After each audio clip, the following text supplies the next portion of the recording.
Ay, hindi pa pala LG yun. Anong tawag ba? Zone group name. Tapos pag-ministry head. Kaya sabi ko, ano ka lang alam ko doon? Pero andyan siya sa likod. Kaya, pusher nga eh. magaling siyang mag-mentor. Kaya nasa likod. At saka ano, naalala ko rin kasi si Ate Lori noon eh. Siya rin yung una ko rin nakilala doon sa PDCM. Kasi, nag-duplicate pala kita, praise God. hindi, kasi naka-ano rin siya sa amin. Dito yung pangit na bahay kami yung pinaw. Kaya buti na lang nandito ka ngayong araw na to.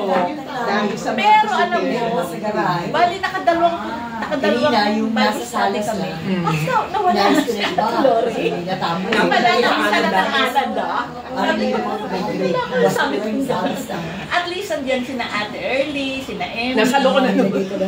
Andun sila na, yung talagang nag-encourage sa amin.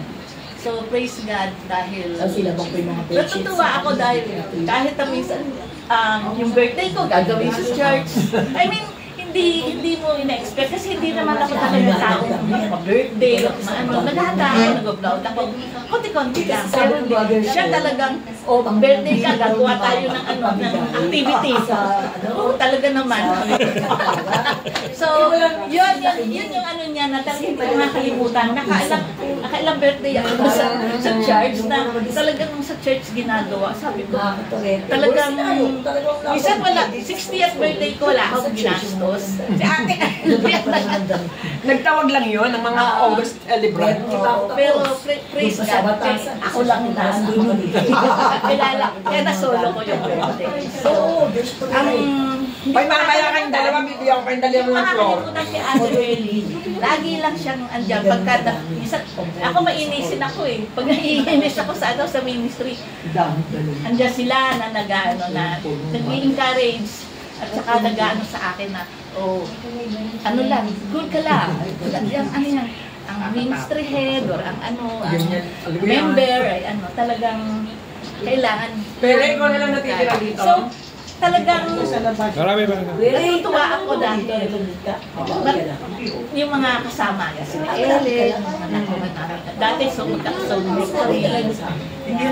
so talagang nakakatuwa dahil kitang-kita ko ngayon na si Ate Early, lahat ng bagong darating sa kanya. Sabi ko, Yoni, ano mo? Sabi ko, ikaw na.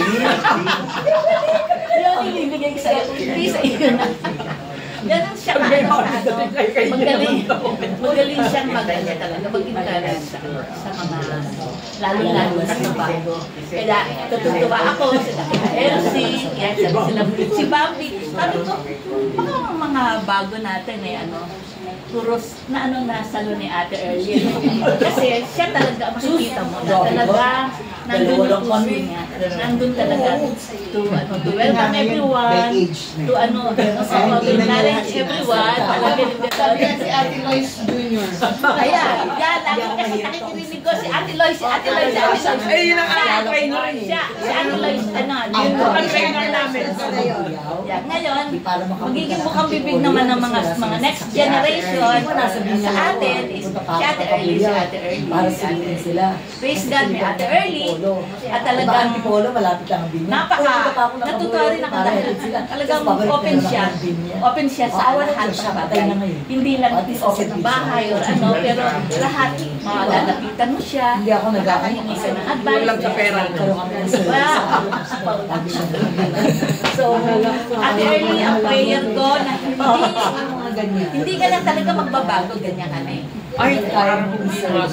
Kaya lang, ano ko sa'yo, ang prayer ko is, mas maging healthy ka pa.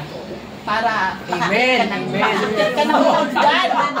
Hagdan sa BBCM. At saka sa mga pinupuntahan kasi yun ang mahina sa kanya. So, More gala to come. O gala pa more. More gala. And more birthdays. Gusto ko yun, more gala. O yan, more gala. Thank you. Happy birthday.